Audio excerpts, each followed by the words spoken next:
नमस्कार, मी भारती सहस्त्रबुद्धे. आजच्या आपल्या एकदम वेगळ्या आनंदाचं पान या कार्यक्रमात तुमचं स्वागत आहे. चितळे. चितळे म्हटलं की चितळ्यांचे वेगवेगळे पदार्थ, त्याची चव हे सगळं आपल्याला लगेच आठवतं. असा हा महाराष्ट्राच्या घराघरात, मनामनात आणि जिभेवर रेंगाळणारा ब्रँड. पण या ब्रँड मागची संकल्पना, त्यामागचा विचार आणि सहकार हे सगळं घडवून आणणारे काकासाहेब चितळे. तर त्या काकासाहेब चितळेंविषयीचं एक पुस्तक नुकतंच प्रकाशित झालं आहे, ज्याचं नावही आहे काकासाहेब चितळे सहवेदनेतून समृद्धीकडे. हे पुस्तक वसुंधरा काशीकर यांनी लिहिलेलं आहे. तर या पुस्तकाची संकल्पना गिरीश चितळे यांची आहे. तेव्हा या पुस्तकाबद्दल, एकूणच या प्रोजेक्टबद्दल आज आपण वसुंधरा काशीकर हिच्याशी गप्पा मारूयात. वसुंधरा, स्वागत आहे तुझं आनंदाचं पानमध्ये. वसुंधरा, स्वागत आहे तुझं आनंदाचं पानमध्ये. आणि मी जसं म्हटलं की चितळे हे आपल्याला सगळ्यांना अगदी घराघरापर्यंत पोचलेलं नाव आहे, ब्रँड आहे. पण त्या ब्रँड मागची कथा तू लिहिलेली आहेस, त्या ब्रँड मागे कोण होतं, त्या व्यक्तीची कथा तू आम्हाला सांगितलेली आहेस. तर तू अगदी सगळ्यात सुरुवातीला या पुस्तकाविषयी काय सांगशील? पुस्तकाविषयी सांगण्यापूर्वी भारती, मला ABP माझा टीमचे आभार मानायचे आहे. तुम्ही 4 वर्षांपासून आनंदाचे पान हा कार्यक्रम करता आहात. तू याचं अँकरिंग करते आणि या निमित्ताने तुझी किती पुस्तकं वाचून झाले आणि किती लेखकांशी बोलणं झालं, थोडा तुझा हेवा पण वाटतो मला. पण या कार्यक्रमाच्या निमित्ताने तुम्ही पुस्तकांना, लेखकांना आणि प्रकाशकांना एक व्यासपीठ उपलब्ध करून दिलेलं आहे. तर हे एक सांस्कृतिक संचित वाहतं ठेवण्याचं मोठं काम तुम्ही करत आहात. तुझं, तुझ्या टीमचं, ABP माझाचं मनःपूर्वक अभिनंदन आणि आभार. आता या पुस्तकाविषयी की हे पुस्तकाची जी संकल्पना आहे ती गिरीश चितळे, म्हणजे चितळे उद्योग समूहाचे, त्यांची होती. त्यांच्या वडिलांच्या मृत्यूनंतर त्यांना असं वाटलं की त्यांच्यावर पुस्तक लिहिलं गेलं पाहिजे. कारण त्यांना जे लोक भेटायला आले काकासाहेब चितळे यांच्या मृत्यूनंतर, तेव्हा आपले वडील आपल्यालाच ज्ञात नव्हते आणि त्यांनी किती मोठं काम उभं करून ठेवलं आहे याची जाणीव गिरीश चितळ्यांना झाली. मला इथे सांगायला आनंद वाटतो की 85 वर्ष झाले आहे या उद्योग समूहाला. या उद्योग समूहाचे 2 भाग आहे. एक म्हणजे चितळे बंधू मिठाईवाले, जे बाकरवडी आणि यासाठी सगळ्या उभ्या महाराष्ट्रामध्ये, जगभरामध्ये प्रसिद्ध आहे. आणि चितळे डेअरी समूह, जो भिलवडी आणि सांगली परिसरामध्ये काम करतो. दोन्ही व्यवसाय एकमेकांवर अवलंबून आहेत. 85 वर्षाच्या या प्रवासामध्ये पहिलं चरित्र येत आहे चितळे उद्योग समूहातील कुठल्या तरी व्यक्तीचं. आणि मला असं वाटतं की या पुस्तकाच्या माध्यमातून 85 वर्षांचा हा एक सचोटीचा, नीतिमत्तेचा आणि गुणवत्तेचा उद्योग उभा राहण्याचा प्रवास या निमित्ताने लोकांसमोर येईल. कारण अर्थातच काकासाहेब चितळे यांच्यावर जरी पुस्तक असलं तरी चितळे उद्योग समूह तर कसा उभा राहिला याबद्दल सविस्तर माहिती 1-2 प्रकरणं या पुस्तकामध्ये आहे. हा एक भाग झाला.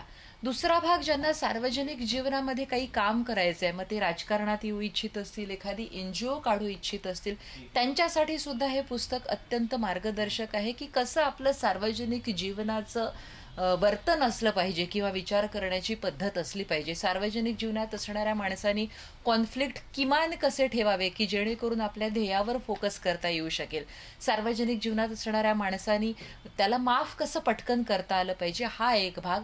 आणि दुसरं असं की तुम्ही उद्योग व्यवसाय उभा करत असताना किंवा अगदी नोकरीसुद्धा जर तुम्ही करत असाल तर जगावं कसं, आणि या समाजाकडून तुम्ही घेत असता तर तुम्ही परतफेड करण्याची पण तुमची जबाबदारी आहे. आणि ती तयारी कशी करावी, समाजाची परतफेड कशी करावी, हे सगळं या पुस्तकातून तुम्हाला काकासाहेबांच्या जीवनातून आणि या उद्योग समूहातून बघायला मिळतं.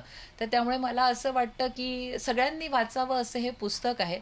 की असं विशिष्ट नोकरी करणाऱ्या माणसांनीच वाचावं किंवा असं नाही, विद्यार्थ्यांपासून सगळ्यांनी वाचावं हे असं हे पुस्तक आहे. वसुंधरा, खरं तर हे पुस्तक जेव्हा मी वाचायला घेतलं तेव्हा माझ्या लक्षात एक गोष्ट आली, ती म्हणजे हे खूप देखणं झालेलं आहे पुस्तक. म्हणजे अगदी आतमध्ये चालताना चितळे उद्योग समूहातले सगळे फोटो आहेत, जुना काळ आहे, तुम्ही त्यात QR कोड्स दिलेले आहेत, कोट्स आहेत. तर हे जे पुस्तकाची मांडणी आहे ती सुद्धा खूप आकर्षक झाली आहे. तर त्याविषयी पण आम्हाला अगदी थोडक्यात जाणून घ्यायला आवडेल. अगदी म्हणजे वाचनीयता हा कुठल्याही पुस्तकाचा महत्वाचा गुण असतो की कंटेंट काय देता, पण कंटेंट देत असताना त्याचं सादरीकरण पण तितकंच महत्वाचं आहे.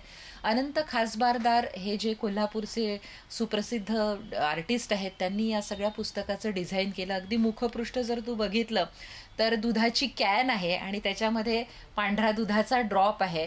तर असे आतले सुद्धा प्रत्येक चॅप्टरच्या टायटलनुसार त्यांनी ती थीम दिलेली आहे. QR कोड आम्ही म्हणजे काळाच्या सुसंगत असे की अधिक माहिती अधिक चित्र जर बघायचे असतील किंवा तर म्हणून QR कोड दिलेला आहे. आणि असं टिपिकल निबंध वजा न लिहिता काकासाहेब चितळ्यांच्या जीवनातील शिकवण काय होती, व्हॅल्यूज काय होत्या, ते आम्ही चौकटीमध्ये दिलेलं आहे की अख्ख्या म्हणजे त्या चॅप्टरचं सार त्या चौकटीमध्ये येतं.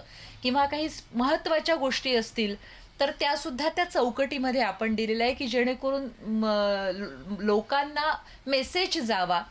पुस्तकाचं पानाची प्रत असेल किंवा रंगसंगती असेल ती सुद्धा देखणी, आणि आम्ही त्याच्यावर विचार बराच केला सगळ्यांनी. तर बाह्य मांडणी सुद्धा देखणी असावी असा आम्ही निश्चितपणे प्रयत्न केला. वसुंधरा, खरं तर म्हणजे आपण पुस्तकाच्या मांडणीबद्दल बोललो, पण आणखीन एक मला जाणवलेली गोष्ट ही पुस्तक वाचताना सांगते की काकासाहेब चितळ्यांबद्दल तर या पुस्तकातनं कळतंच, पण हे पुस्तक वाचत असताना भिलवडी गाव, भिलवडीच्या आजूबाजूचा सगळा परिसर, तो सगळा सुद्धा डोळ्यासमोर येतो. आणि म्हणजे त्यांचं जे सहजीवन आहे आपण ज्याला म्हणू की त्या गावकऱ्यांबरोबर आणि त्या गावकऱ्यांना घेऊन एखादा उद्योग उभारणं, तर म्हणजे म्हणायला चरित्र आहे, पण चरित्राबरोबर आपल्याला ते गाव समृद्धीकडे जाताना म्हणा किंवा गावाचा व्यवसाय असल्याच्या आपल्याला एक मनात भावना निर्माण होते. तर हे तुम्ही जाणीवपूर्वक झालं की काकासाहेबांबरोबरच संपूर्ण तो उद्योग, ते गाव, तो भाग, तो परिसरही आपल्याला शब्दांकित करायचं आहे असं? नाही, जाणीवपूर्वक झालं नाही, ते ओघामध्ये होत गेलं. कारण असं की चितळे उद्योग समूह भिलवडीला जो उभा राहिला, तर सुरुवातीपासूनच म्हणजे जे संस्थापक बाबासाहेब चितळे होते तर यांचं सामाजिक धोरण होतं की आपण श्रीमंत होत असताना, आपण समृद्ध होत असताना आपला भवताल सुद्धा समृद्ध झाला पाहिजे. बाबासाहेब चितळ्यांचं एक फार सुंदर वाक्य किंवा इन्साइटफुल वाक्य त्यांनी त्यांच्या मुलांना असं सांगितलं होतं की हे बघा, ज्या दिवशी तुम्हाला दुधामध्ये पाणी टाकून विकावंसं वाटेल त्या दिवशी हा धंदा बंद करून टाकायचा. तू समजू शकतेस भारती की काय मूल्य सोबत यांनी दिलेली आहे. आता 4थी जनरेशन काम करते आहे, त्याच्यामुळे भिलवडी असेल, सांगली असेल, कोल्हापूर असेल, सगळ्या पंचक्रोशीतल्या परिसरामध्ये या उद्योग समूहांनी काम केलेलं आहे. एक इतकं सुंदर बिझनेस मॉडेल खाजगी याच्यामध्ये डेव्हलप होऊ शकतं हे त्यांनी दाखवलं आहे. म्हणजे उदाहरणार्थ शेती ही बेभरवशाची आहे. पाऊस आला, जास्त झाला तर नुकसान होतं, कमी झाला तरी नुकसान होतं. मग शेतीला पूरक असा नगदी पैसे देणारा दुधाचा व्यवसाय त्यांनी तिथे उभारला. आणि ते मॉडेल कसं उभारलं ते मला अगदी थोडक्यात तुला सांगायला आवडेल की त्यांनी शेतकऱ्यांसाठी रोहतक, हरियाणातलं रोहतक आणि गुजरातमधल्या मेहसाणा इथून म्हशी आणल्या, ज्या म्हशी जास्त दूध देत होत्या. त्या म्हशी आणताना शेतकऱ्यांना ते सोबत घेऊन गेले त्या काळामध्ये की जेव्हा रेल्वेनी प्रवास तो सुद्धा कठीण होता. मग तिथे रेल्वेनी जायचं. त्या म्हशी, कुठल्या म्हशी जास्त दूध देतात त्याचे काही ठोकताळे आहे की एखाद्या म्हशीचं शिंग हे जर गोल असेल आणि त्याच्यातून 1 रुपयाचं नाणं जात असेल तर ती म्हैस जास्त दूध देते. तिचे सड कसे आहेत, तिचं तोंड कसं आहे, तिची उंची कशी आहे, तिच्या पायांमधलं अंतर किती आहे, हे सगळं त्यांनी शेतकऱ्यांना बघायला शिकवलं. तिथून जास्त दूध देणाऱ्या म्हशी आणल्या. पण म्हशी एक शेतकऱ्याची एवढी ऐपत कुठे सर्वसामान्य शेतकऱ्याची की तो एकदम 9 म्हशी विकत घेऊ शकेल. मग चितळे उद्योग समूहांनी किंवा काकासाहेब नानासाहेबांनी काय केलं तर शेतकऱ्याला आम्ही तुम्हाला 1 लाखाची म्हैस असेल तर 50,000 रुपये देतो, 50,000 रुपये बँकेकडून तुम्ही कर्ज घ्या. त्या बँकेकडून कर्ज घ्यायसाठी चितळे डेअरीने हमीपत्र दिलं. आणि हे जे 50,000 रुपये चितळे डेअरी द्यायची शेतकऱ्याला ते बिनव्याजी असायचे. म्हणून माझ्या पुस्तकामध्ये एका चॅप्टरचं नाव बिनव्याजी कर्ज देणारी बँक असं होतं. बँका या कर्जावर व्याज घेतात पण काकासाहेब नानासाहेबांनी चितळे डेअरीनी बिनव्याजी कर्ज दिलं आणि ते दुधातून वळवून घेतलं की बाबा तू दर महिन्याला आमच्याकडे 100 लिटर दूध टाकतो का, तर ते म्हशीचे जे पैसे आहे ते आम्ही दुधातून वळते करून घेऊ. आणि ते वळते करून घेताना विचार किती सूक्ष्म आहे भारती, की त्या शेतकऱ्याला त्याचं खाणं पिणं असेल, त्याची दैनंदिन खर्च, मुलाची फी, हा सगळा खर्च काढून उरलेले पैसे त्यांनी वळते करून घेतले की जेणेकरून शेतकऱ्यावर ताण यायला नको. आणि अशा पद्धतीने 15,000 पेक्षा जास्त कितीतरी म्हणजे हजारोच म्हणेन मी शेतकऱ्यांना त्यांनी म्हशी घेऊन दिल्या. त्या म्हशींच्या गोठ्यांसंदर्भात, आरोग्यासंदर्भात दिले, ट्रेनिंग सेंटर तयार केले. तिथे एक व्हेटरनरी डॉक्टरशी चितळे उद्योग समूहाची 150 ते 200 डॉक्टरची टीम आहे आणि ती प्रत्येक शेतकऱ्याच्या घरी जाऊन त्या म्हशींची, गायांची आरोग्य तपासणी, त्यांना लस देणं, कुठला रोग झालाय का, गाभण आहे तर ती कधी तिची डिलिव्हरी होईल, मग त्या दिवशी शेतकऱ्याला मोबाईलवर मेसेज पाठवणं, हे सगळं काम करते. आणि मला तुला सांगायला आनंद आणि अभिमान वाटतो की जगातलं डेअरी क्षेत्रातलं जे सर्वोत्तम तंत्रज्ञान असेल ते पहिल्यांदा भारतामध्ये जर कुठे आलं असेल तर महाराष्ट्रातल्या भिलवडीच्या चितळेंच्या डेअरीमध्ये आलेलं आहे.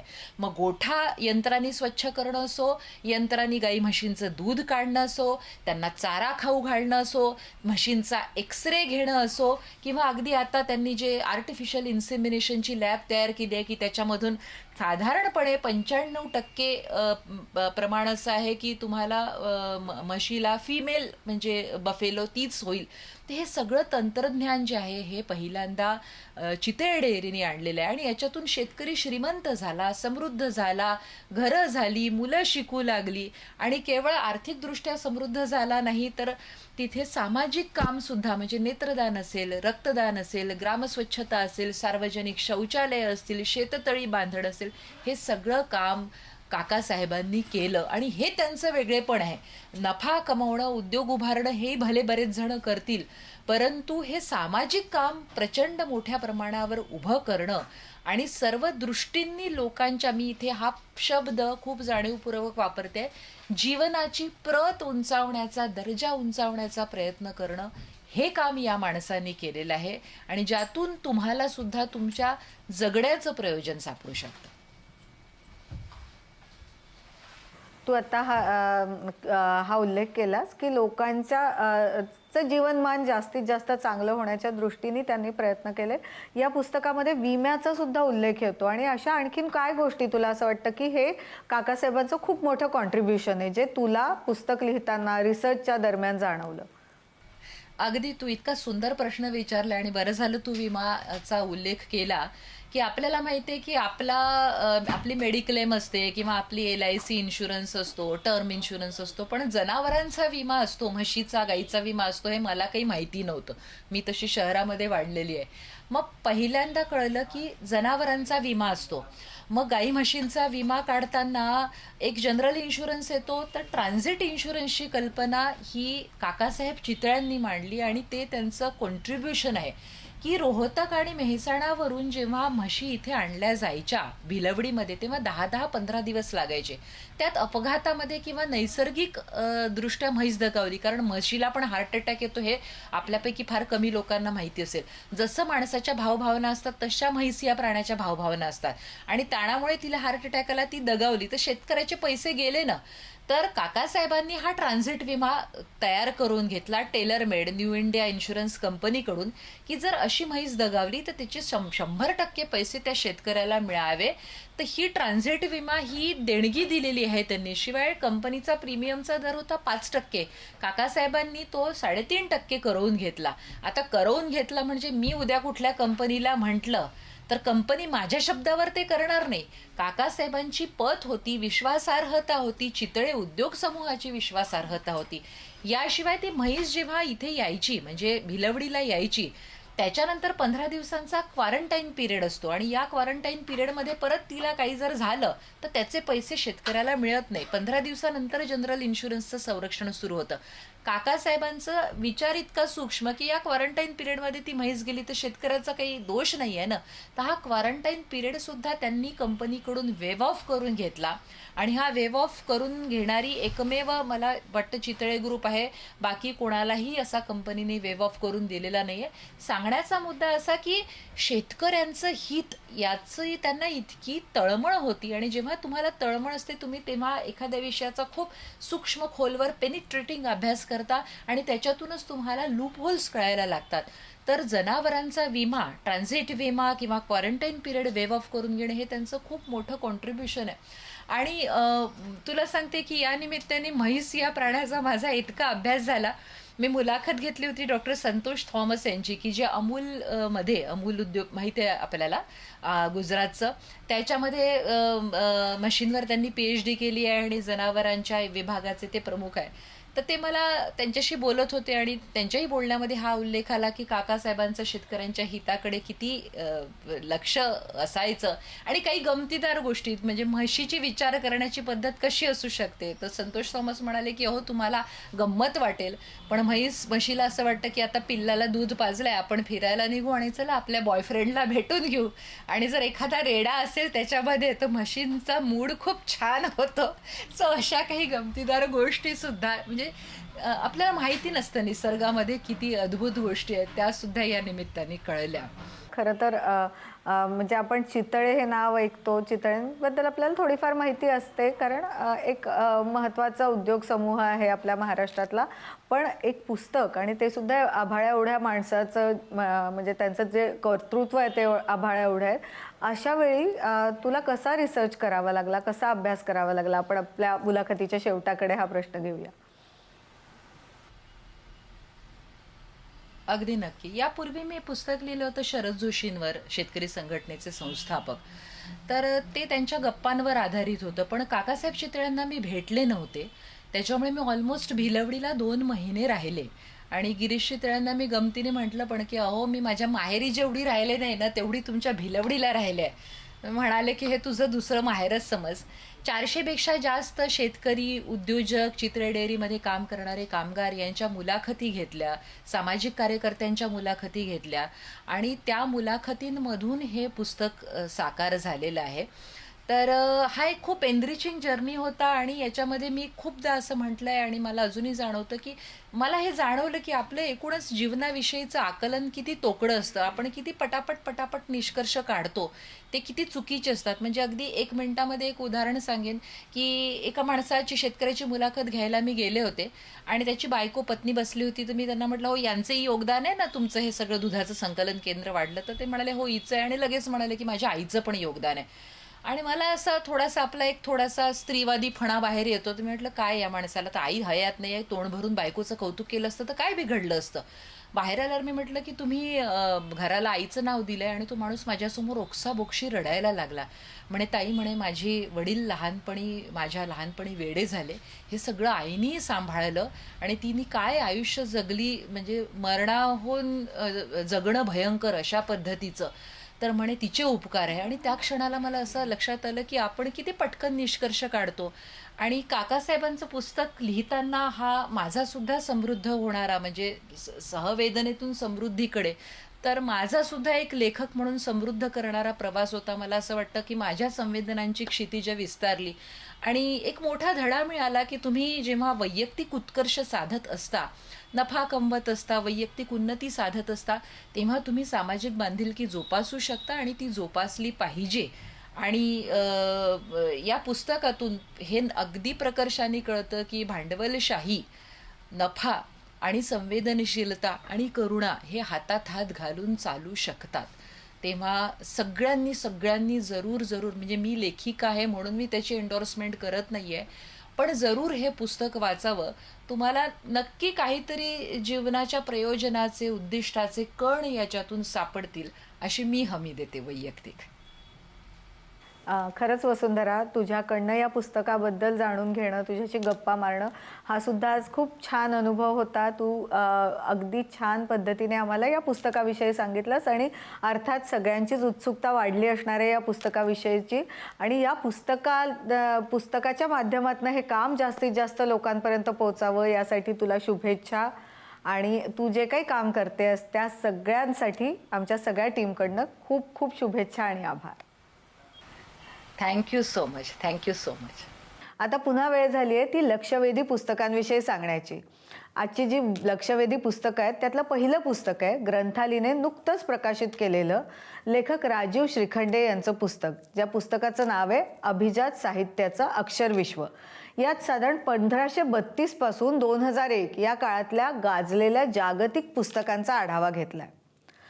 सध्या खूप गाजणारं दुसरं पुस्तक म्हणजे मॅजेस्टिक प्रकाशनाचं पुस्तक आहे द ग्रेट कंचना सर्कस. ही खरं तर प्रसिद्ध लेखक विश्वास पाटील यांनी लिहिलेली कादंबरी आहे आणि ही कादंबरी आहे दुसऱ्या विश्वयुद्धाच्या पार्श्वभूमीवर रंगून शहरात अडकून पडलेल्या सर्कसच्या टीमची.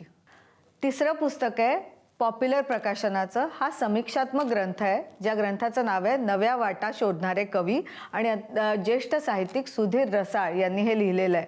रसाळ सरांनी खऱ्या अर्थाने मराठी भाषेत वेगळे प्रवाह, वेगळे विचार मांडणाऱ्या कवींच्या कामाचा या पुस्तकातनं वेध घेतलाय. आणि आजचं चौथं पुस्तक किंवा शेवटचं पुस्तक आहे अत्यंत छोटेखानी पण फार महत्त्वाचं पुस्तक आहे. समकालीन प्रकाशनाचं खास बच्चे कंपनींसाठी लहानग्यांसाठीचं पुस्तक आहे गांधीजींबद्दलचं, ज्या पुस्तकाचं नाव आहे असे होते गांधीजी. हे सुहास कुलकर्णी यांनी अत्यंत सोप्या भाषेत ज्याची मांडणी केलेली आहे खास मुलांसाठी गांधीजी समजावेत म्हणून. तर आजच्या या भागात वेगळे विषय, वेगळे लेखक यांचा आवर्जून समावेश करण्याचा आमचा प्रयत्न होता. नव्या लेखकांचाही आम्ही आज समावेश केलेला आहे. साहित्याच्या जगात काय चाललंय हे तुमच्यापर्यंत पोहोचवण्याचा आमचा प्रयत्न पुढच्याही आठवड्यात सुरू असेलच. तेव्हा पुन्हा भेटूच. तोवर वाचत राहा. धन्यवाद.